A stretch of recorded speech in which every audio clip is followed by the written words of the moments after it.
اب ظاہر ہے کہ دیکھیں کہ ذلت تو اپنی کوئی بھی نہیں چاہتا. آج کے تناظر میں اگر ہم بات کریں اور سمجھنے کی کوشش کریں، یہاں ہم سب لوگ اپنی عزت چاہتے ہیں، ذلت نہیں چاہتے. لیکن کیا کیجئے، وہ ایک شیطانی سوچ ہے کہ ہمیں یوں لگتا ہے کہ اللہ کا حکم نہ مان کے ہمیں عزت ملے گی. در حقیقت معاملہ اس کے الٹ ہے. انسان اگر اللہ کے حکم کے سامنے سر نہ جھکائے تو یہ ذلیل اور خوار ہوگا. یہ بات نوٹ کر لیں سامعین کرام.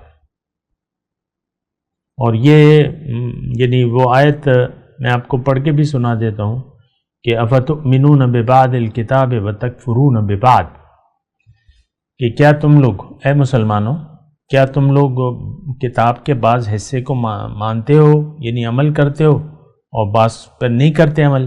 فما جزاؤ، پس کیا ہے بدلہ، من یفعل ذلک منکم، جو تم میں سے ایسا کرے گا، الا خزی فی الحیات الدنیا، دنیا میں اس کو رسوائی کا سامنا کرنا پڑے گا. خزی شرمندگی. ویوم القیامت یردون الی اشد العذاب، اور قیامت کے دن وہ شدید عذاب کی طرف لوٹائے جائیں گے.